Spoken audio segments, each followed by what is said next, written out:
I know from my school, I was the first person to leave, going into exile.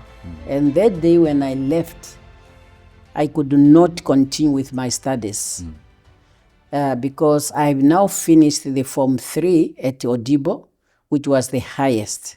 And the other schools that were in Ovambo, where you can go, is either Oshigambo or Ongwediva. Now, Ongwediva is a government school. Oshigambo is a church school, but different religion. And Odibo was seen as the center of the political activities. So it was not easy for students from Odibo to get places in other high schools. So what happens now, some of us, we start teaching at Odibo as unqualified teacher. So that's why our imprisonment was released in end of 73. And then 74, I was given a teaching post at Odibo. So I was teaching standard 3. And that was the time I then decided, no, I'll just go into exile. And the day I left, I can tell you the story, it was very interesting. But because that day, there was going to be an excursion for the teachers to go to Tumeb during the June holiday.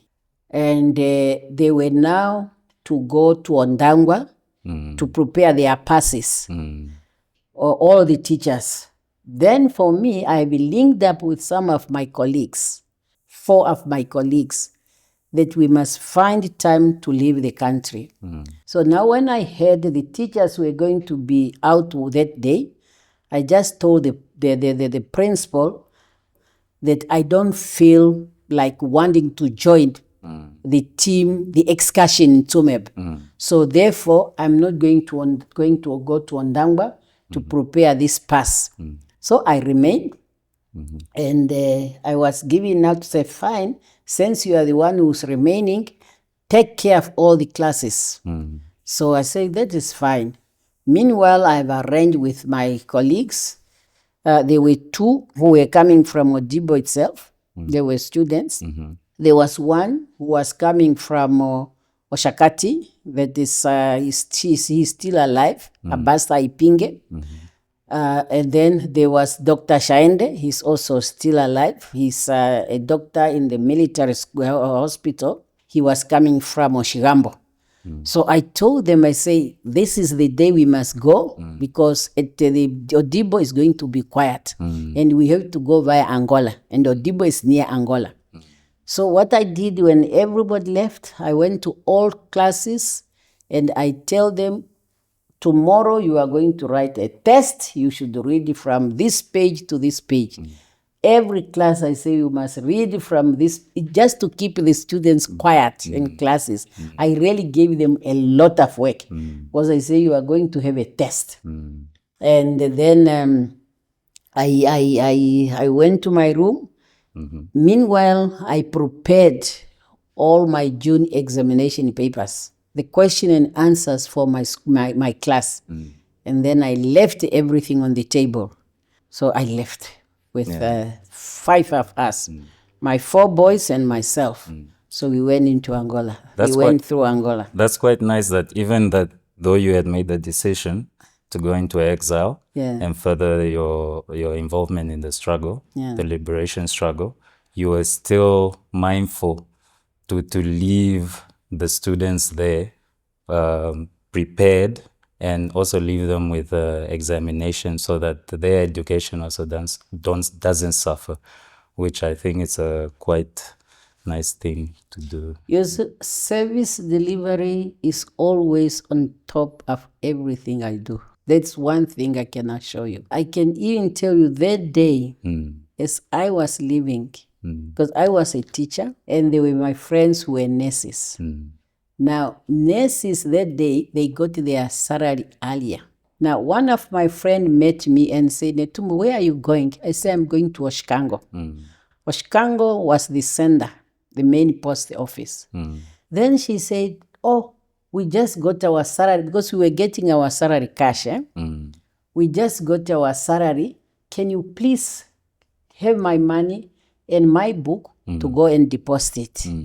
My goodness, now here I am. I don't want to tell her what is happening. So I took the money and the book. Then I say, what am I going to do now? First, if I take this money and the book, it might give me bad luck. And my idea was not to tell anybody. So then there was now the comrade, now he defected the party, who was the president of the SWAP Youth League. I was the chair, he was the president. And he used to work at the hospital. So I went there and I called him. I said, come. We went away, we talked. I said, comrade, as I'm talking to you now, I'm in Zambia. This other comrade gave me her money and her book. Please do me a favor, go to Oshikango, deposit this money, and keep this book for 7 days. Because I believe after 7 days, we have gone a distance. And that's what he did. So I left.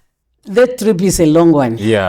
That one is long. Just to summarize your time maybe in Zambia. Yeah, that's where I just want to go. Yeah. So we took our long trip. We took us a month. Then we arrived in Zambia. In Zambia, when we arrived, again, there's a lot of things that happened there. We even went to the Maheba refugee camp. We were kept in a refugee camp. A refugee camp in Zambia. Finally, we were brought to Lusaka.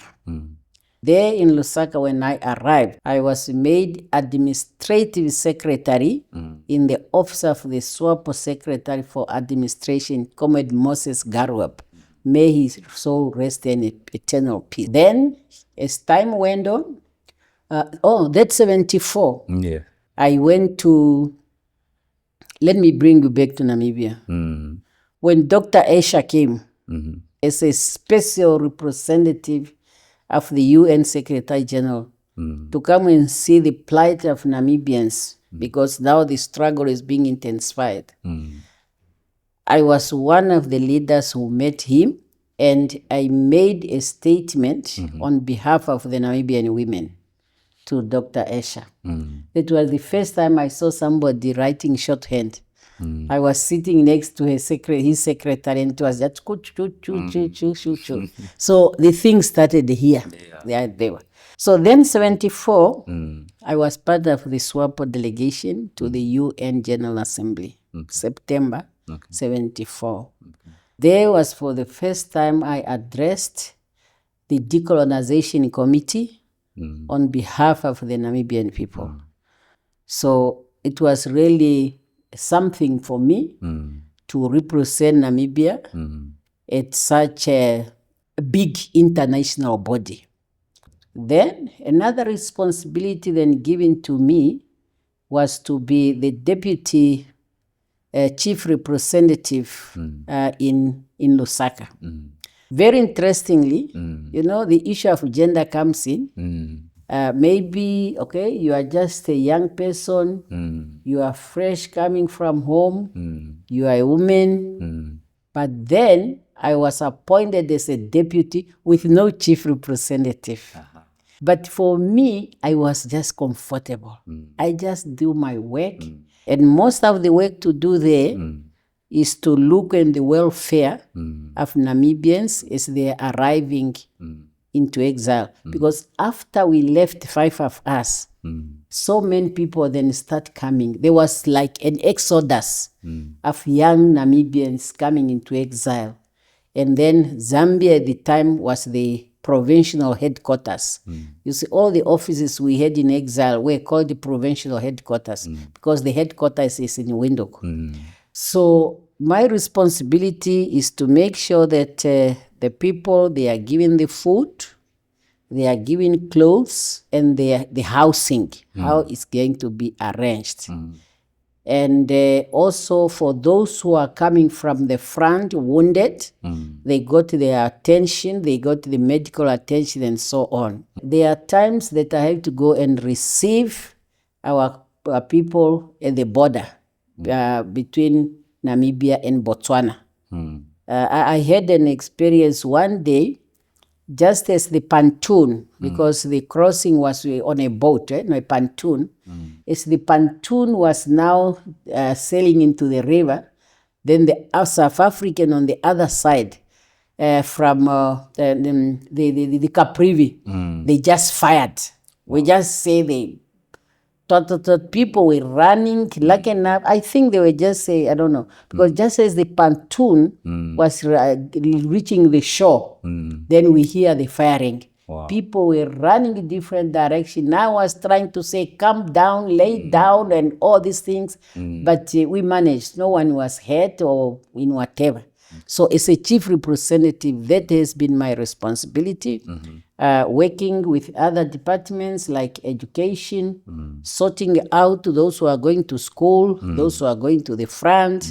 So this has been my responsibility in Zambia. Then I was transferred to Dar es Salaam, 1980. Dar es Salaam is the headquarters of the AU Liberation Committee. Now, the AU Liberation Committee is the body that mobilize war material for liberation movement. And it's now my responsibility as the chief representative, in addition to link our country with the country in East Africa. We are also working with the Liberation Committee, what type of ammunitions are needed, what type of guns are needed. And then when the consignment comes through the port of Dar es Salaam, then working with the AU Liberation Committee, you have a responsibility to make sure that they are transported to Zambia, to Angola. Then because we moved our provincial headquarters from Lusaka to Luanda.